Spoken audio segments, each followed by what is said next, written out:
안녕하세요. 굿데리 굿디입니다. 네, 어느덧 2025년 8월이 됐어요. 올해도 딱 4개월 남았죠? 8, 9, 10, 11, 10, 5개월 남았구나. 네, 얼마 안 남았네요. 네, 가슴이 아픕니다. 올해 얼마 안 남았지만 아직 한 것도 별로 없는 것 같은데 벌써 8월이니까 너무 속상하네요. 네, 하지만 준비하고 있는 것들이 많이 있기 때문에 최대한 빨리 준비해서 뭔가 새롭게 도전하고 싶은 분들을 만나고 싶은데 여의치가 않습니다. 그래도 최대한 열심히 준비해 보도록 하겠습니다. 자, 기존에 제가 구매 대행을 하고 있었죠. 예, 뭐 시작한 지 얼마 안 됐지만 그래서 6월 달에 시작했던 그 구매 대행 6월 23일에 상품 등록을 시작하고 대략 뭐 일주일 만에 주문이 들어왔고 그렇게 6월이 넘어갔고요. 7월이 이제 끝났죠. 자, 그럼 7월 한 달 동안 어느 정도의 성과가 있었는지를 한번 공유해 드리도록 하겠습니다. 사실 6월 달은 거의 매출이 많지는 않았어요. 뭐 30날, 31일 날 맞나? 예, 아무튼 30날이구나. 6월은 31일이 없으니까 30날 주문이 들어오긴 했지만 뭐 그렇게 많지 않기 때문에 제외하고 7월 1일부터 31일까지 일단은 쿠팡 매출 한번 볼게요. 자, 7월 1일부터 31일까지를 선택했습니다. 보시죠. 자, 매출은 268만 4,800원, 판매량은 16개 이렇게 나오는데요. 제가 7월 22일부터 광고를 돌리기 시작했어요. 이 7월 22일부터 광고를 돌린 이유는 쿠팡에서 광고를 좀 돌려라. 2주 동안 돌리면 50% 광고비를 지원해 주겠다라고 연락이 와서 뭐 그렇게 합시다 해서 22일부터 광고를 돌렸습니다. 그러니까 이제 일주일하고 한 9일 정도 됐죠. 한 10일 차구나. 10일 정도 됐죠. 다음 주 5일 날이 되면 8월 5일이요. 5일이 되면 2주가 되는데 2주 꽉 채우고 50% 광고비 지원받고 광고는 끌 겁니다. 대략 3만 원씩 돌렸으니까 42만 원 정도 나오는데요. 그 중에 21만 원을 지원해 주니까 물론 뭐 21만 원이라는 돈을 내는데 뭐하러 하냐라고 하실 수도 있겠지만 저한테 필요한 거는 데이터입니다. 데이터를 얻기 위해서 과감히 2주 동안 42만 원 지원받아서 21만 원을 투자한 거죠. 이 데이터가 중요하거든요. 이 데이터를 통해서 고객들이 어떤 상품들을 선호하는지 어떤 것들에 관심이 많은지를 알아볼 수 있거든요. 2주 정도면 뭐 괜찮다. 상품이 많긴 하지만 그 중에서도 유독 클릭률이라든가 조회율이 높았던 그런 상품들이 있을 거기 때문에 그래서 과감하게 돌려보는 거죠. 이 광고를 돌려서 돈을 벌겠다는 목적이 아니었기 때문에 광고 수익률 107.7%. 광고 이렇게 돌리면 망한다. 다시 한번 말씀을 드리고요. 자, 그럼 볼게요. 이렇게 268만 4,800원인데 사실 쿠팡 매출은 반품 들어온 것도 이런 것도 다 포함되어 있기 때문에 사실 이런 이 쿠팡의 매출은 뻥 매출이다. 그렇게 보시면 되고요. 광고비는 여러분 생각하지 마세요. 제가 그냥 돌린 겁니다. 수익 안 나올 거 알고 그냥 돌린 거예요. 자, 그러면 대충 이거 가지고 돈을 벌었다라고 할 수가 없죠. 뭐 이게 무슨 매출이야. 말도 안 되는 거지 지금. 안 그래요? 그렇죠? 이렇게 해가지고는 못 먹고 살죠. 그래서 준비했습니다. 자, 7월 1일부터 7월 31일까지 수집을 했어요. 수집을 했고요. 여기 보면 취소도 있거든요. 이런 걸 다 뺄게요. 전체 선택한 다음에 취소된 것들을 다 빼고 반품된 거 다 빼고 저번에도 이거 다 뺐거든요. 똑같이 다 빼고 냈습니다. 자, 총 32건 총 34개의 상품 결제는 1,046만 2천원 이렇게 나옵니다. 쿠팡이 압도적인 것 같지만 사실 11번가하고 지마켓 옥션에서도 주문이 상당히 들어왔고 네이버에서도 좀 들어왔고요. 중요한 거는 11번가에서 생각보다 많이 들어왔는데 물론 11번가가 국내 사업자이기 때문에 중간에 취소되는 것들이 좀 많이 있었어요. 아무튼 간에 약간 고가 상품들이 쿠팡에서는 안 들어왔어요. 거의 안 들어왔고 11번가나 지마켓 옥션에서 고가 상품들이 들어왔기 때문에 전체적인 매출은 11번가 지옥션에서 끌어올렸다. 쿠팡에서는 그냥 짜잘한 것들 몇 개 있었다. 이렇게 보시면 됩니다. 그러니까 쿠팡에서 물건을 판매하기 위해서는 가격이 여전히 저렴해야 된다는 것을 이것만 보더라도 우리는 알 수가 있죠. 쿠팡에서 비싼 거 판매도 역시 잘 되긴 하지만 확실히 주력은 아니다. 이렇게 보시면 될 것 같고요. 여기에는 이제 1046만 나오는데 제가 역시 엑셀을 만들어 놓은 게 있죠. 그거 봐야 되겠죠. 자, 개인정보를 좀 가리고요. 한번 보겠습니다. 자, 반자동 탭 수동, 그 다음에 상품 리스트 탭이 있는데 수동은 아직 한 개밖에 안 팔렸고 아직 본격적으로 못했어요. 시간이 없어가지고. 자, 그러면 현재 7월 28일이 주문일이 마지막이고 이후에 주문이 없었어요. 그래서 한번 보겠습니다. 여기에 있는 판매가 이게 매출이고요. 그 다음에 이게 수수료입니다. 수수료 순이익이죠. 이 매출에 보면은 이렇게 가로쳐진 게 있고 마이너스 되어 있는 게 있어요. 예, 이거는 고객이 반품한 겁니다. 제가 그만큼 손해를 본 거죠. 왜냐, 구매 가격하고 반품 회수하는 데 들어가는 택배비 이런 것들을 감안했을 때 제가 그만큼 손해를 봤기 때문에 그 금액에 맞춰서 기록을 해둔 겁니다. 이 위에 두 개는 6월입니다. 6월. 그래서 두 개를 빼고요. 매출 한번 더 해보겠습니다. 합계 1074만 1600원 나오죠. 비슷하죠. 얘는 46만. 왜냐면 여기에는 주문된 거 말고요, 개인적으로 직거래한 것들이 포함되어 있기 때문에 금액이 조금 더 높게 나옵니다. 그래서 결과적으로 1074만 원 정도 매출을 올렸다 이렇게 보시면 될 것 같아요. 제가 다 수정해서 직거래도 다 집어넣었거든요. 그럼 순이익을 보고 있습니다. 순이익. 아직 뭐 확정 안 된 것들이 많이 있어요. 몇 개 있는데 예를 들어서 배송비 지금 입력 안 된 것들은 배대지에 도착하지 않은 거죠. 여기도 그렇고 요 좀 상품이 좀 문제가 있어서 계속 지연되고 있고, 이런 것들이 있습니다. 그리고 추가 비용 같은 경우도 국내 경송 택배비를 못 낸다 라고 하시는 분들한테 택배비를 대신 내준 것들 여기다 다 포함을 시켰고요. 아무래도 이제 무거운 거를 하다 보니까 처음에 시행착오들이 좀 있겠죠. 그래서 수익률이 낮은 것들 제가 체크를 다 해놨고요. 그 다음에 마이너스는 반품된 겁니다. 반품된 거 다 뺐고, 반품됐으니까 나는 물건을 샀고 배송비도 냈고 또 회수도 해야 되잖아요. 회수한 데 들어간 택배비까지 다 포함된 거예요. 그래서 마이너스가 이렇게 발생을 했다. 이거 말고도 반품이 또 뭐 여러 가지가 있었는데 그것들은 이제 한국에 오기 전에 반품된 것들 또는 취소된 것들이기 때문에 포함을 안 시켰어요. 구매하기 전에 반품된 거나, 만약에 구매를 했더라도 뭐 타오바오나 1688에서 보내기 전에 취소했기 때문에 포함을 안 시켰습니다. 그래서 순이익을 30날 걸 빼고 보면은 277만 원이다 이렇게 보시면 되고요. 어차피 30날도 뭐 한 달로 포함시킬 만 하잖아요.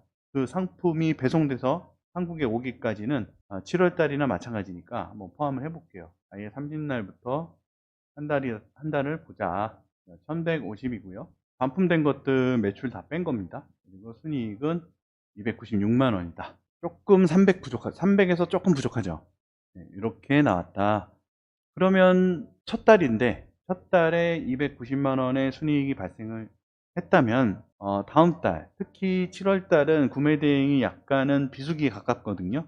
그래서 비수기 치고는 괜찮다, 선방했다. 그리고 첫 달인데 첫 달에 매출 1100 찍고 순수익이 약 300 정도 나왔다면 저는 괜찮다고 봅니다. 그리고 이제 들어간 돈들이 있지만 그 들어간 돈들도 이미 다 회수를 한 수준이죠. 300이면. 그리고 이제 다음 달, 이번 달이죠. 8월 달도 매출이 기대가 됩니다. 물론 상품 등록을 더 많이 해야 되겠지만 사실 상품 등록을 저번 영상에서 현재 오늘 영상 사이에 최소한 500에서 1000건은 더 했어야 되는데 한 1000건은 했어야죠. 원래대로 했다면. 근데 못했어요. 못해서 한 저번 영상에서 2000건 등록했다고 했잖아요. 2000 한 3, 400건 이 정도밖에 안 됐습니다. 그러니까 거의 2주 가까이 되는 기간 동안에 1000건은 더 상품 등록을 했어야 되는데 한 300여 건밖에 못했다. 그래서 조금 나태했었다. 네. 그렇게 보면 될 것 같고요. 아무튼 간에 이제 다시 한번 8월이니까 각 잡고 다시 한번 상품 등록을 해볼 예정이고요. 아무튼 이렇게 결과가 나왔습니다.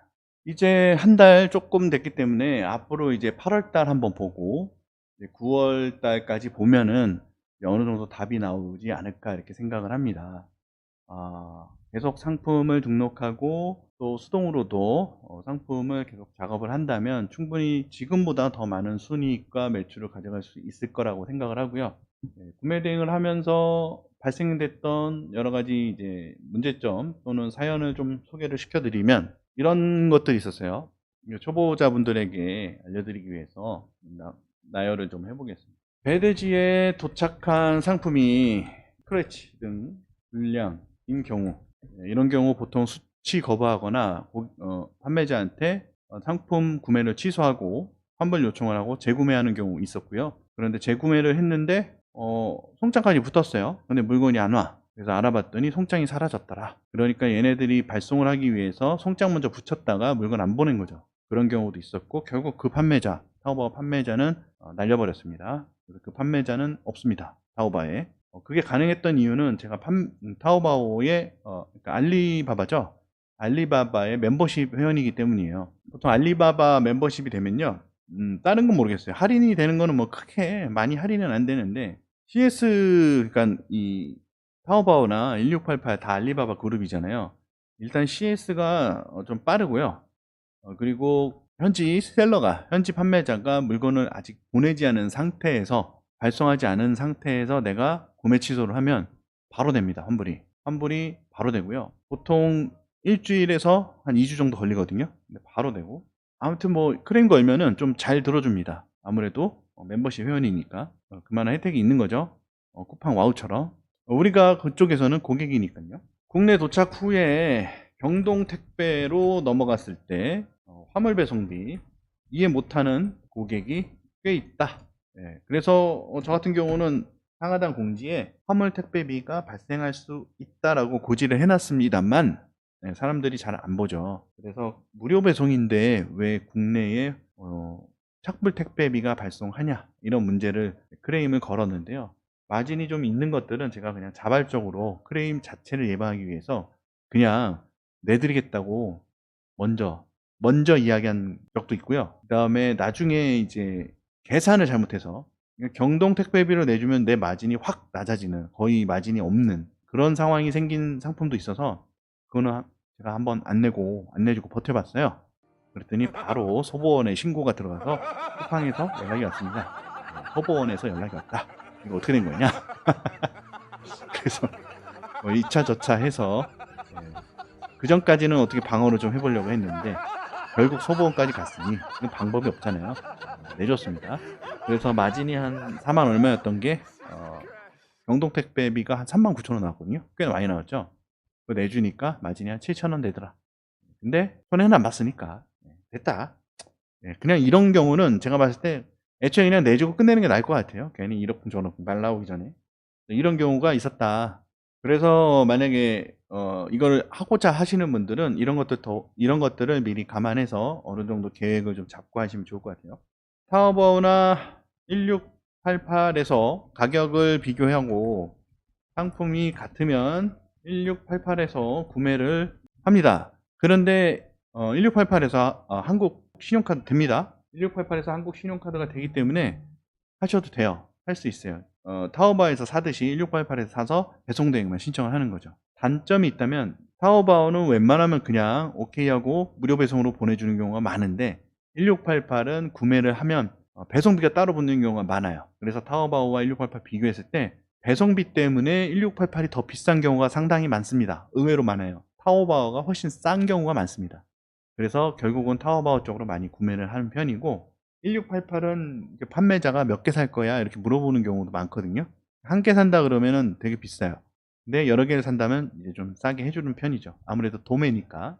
그래서 오히려 타오바오가 더 저렴한 경우가 많다. 아직도 그냥 중국이라고 할게요. 중국 상품이 생각보다 품질이 떨어진다. 많이 좋아졌다고 생각했는데 사입할 때까지는 많이 좋아졌다고 생각했거든요. 제가 컨택한 사입 상품이 품질이 그런대로 무난했는지는 몰라도 아무래도 좀 심사숙고하고 사입을 하는 거니까 타오바오에서 이제 직구 상품들을 사다 보니까 생각보다 품질이 좀 떨어지는 건 여전하다라는 걸 느꼈어요. 상품은 타오바오나 1688이나 비슷하고 똑같은 상품인데 뭐 디테일함이 좀 떨어지는 거죠. 예를 들어서 뭐 배선이 조금 접촉 불량이 생긴다든가 마감이 조금 떨어진다든가 이런 것들이 좀 있었는데 확실히 예전보다는 많이 좋아졌습니다. 상당히 좋아졌고 국내 저가 상품보다 훨씬 낫지 않나 이런 생각이 드는데 결국은 중국 내수에서는 충분히 가격적으로 메리트가 있는데 한국에 넘어오는 비용이 워낙 비싸다 보니까 그런 부분에서는 확실히 한국과의 경쟁에서는 특히 저가 제품 같은 경우는 아예 경쟁이 안 된다 그렇게 볼 수 있고 약간 고가 제품 같은 경우는 가격에서 훨씬 메리트가 있죠. 중국 제품이. 그런데 품질은 조금 생각해 볼 필요가 있다. 그래도 어느 정도의 브랜드가 좀 있는 그러니까 남들이 다 아는 국내에 상표권이 있는 이런 브랜드 말고요. 중국에서도 좀 브랜드 가치가 있는 상품의 경우는 상당히 퀄리티가 괜찮았다 이렇게 볼 수 있겠습니다. 그래서 여러분들이 이거를 만약에 하시겠다면 그런 것들을 좀 감안해서 하시면 되지 않을까 생각을 합니다. 자, 그러면 이제 또 8월달 8월달 구매 대행을 또 진행을 하면서 관련된 내용을 경과되는 상황을 또 공유 드리도록 하겠습니다. 이게 어느 정도 잘 되면요 교육도 진행할 계획은 갖고 있는데 사실 많이 하고 싶은 생각은 없고요. 소수 인원으로 소소하게 진행할 예정이고, 그리고 이거 말고도 다른 것들 준비하고 있는 게 있는데 최근 중국 에이전시를 컨택을 했어요. 그래서 중국 에이전시를 통해서 국내에 있는 웬만한 배대지보다 무조건 저렴하게 상품을 저렴한 게 아니라 소모되는 비용을 무조건 저렴하게 맞출 수 있도록 지금 계속 조율 중입니다. 예를 들어서 사입 같은 경우 보통 1CBM에 요즘 뭐 78,000원, 뭐 조금 비싼 데는 88,000원 요 정도 하는데요. 저는 일단은 6만원 넘어가면 안 하겠다라고 엄포를 놨고요. 무조건 6만원, 1CBM에 6만원 이하 이렇게 떨어뜨릴 거고, 구매 대행에 관련된 수수료도 보통 구매 대행 수수료가 적게는 1%, 많이는 3%까지 받잖아요. 구매 대행 수수료도 1% 이하, 그 이상은 안 된다. 배대지 아니에요. 배대지 아니고 에이전시. 그리고 상품을 이제 알아봐주고 디자인까지 이렇게 원하는 디자인, 샘플 만드는 것들은 이제 돈은 들어가겠지만 그 비용도 최소화해서 하는 방법. 그리고 현지의 이유하고 그다음에 광저우는 계속 논의 중이고요. 이유하고 몇 군데 있습니다. 현지에 조금 어느 정도 시장 규모가 있는 도매들이 모여 있는 뭐 그런 이유 시장 같은 그런 곳들이 또 있거든요. 그런 곳들하고 이제 그런 곳들을 직접 방문해서 상품 소싱하는 것도 스케줄을 좀 잡고 있고요. 현장 에이전트사의 견학이라든가 방문, 그리고 제조사 방문 이런 것들도 준비하고 있고, 또 필요하다면 현지에서 중국 핸드폰 개통, 통장 개설까지도 충분히 수수료 없이 발급해 드릴 수 있도록 필요하신 분들한테는 이렇게 준비하고 있습니다. 제가 볼 때는 굉장히 그냥 믿을 만한 곳이라고 보시면 되고요. 이게 그냥 그 에이전트가 그냥 뭐 여러 에이전트들 중에 하나가 아니고요. 국가 산업으로 한국과 무역을 했던 그런 에이전트입니다. 그래서 규모도 좀 있고 가격도 좀 저렴하고 믿을만하다. 중요한 거는 믿을 수 있다. 한국의 이제 무역협회 코트라하고도 연계가 돼 있는 곳이기 때문에 보통 이제 강의하다가 배대지 하시는 분들 또 뭐 그런 관련된 거 무역하시는 분들보다 훨씬 더 저렴하게 그리고 믿을 수 있게 이렇게 만들려고 준비하고 있습니다. 그것도 제가 볼 때는 빠르면 한 10월달 정도면 완료될 것 같습니다. 혹시 사입 브랜딩 내 상품을 직접 제조해서 생산하는 방식에 대해서 관심 있는 분들은 기대하셔도 좋지 않나 이렇게 보고 있습니다. 그래서 한국으로 들여오는 수입 상품을 보통 그냥 공산품 많이 하거든요. 공산품이 쉬우니까. 근데 공산품 말고요, 식품도 혹시 중국에 내가 맛있게 먹었던 괜찮았던 그런 것들이 있다면 수입할 수 있는 방법도 준비하고 있으니까 관심 있는 분들은 같이 하시면 굉장히 크게 도움이 되지 않을까 그렇게 보고 있고요. 저도 이참에 좀 해볼까 준비하고 있습니다. 자, 아무튼 그거는 그거고요. 구매 대행은 다음번에 또 영상을 만들어서 공유해 드리도록 하겠습니다. 영상 여기까지 할게요. 감사합니다.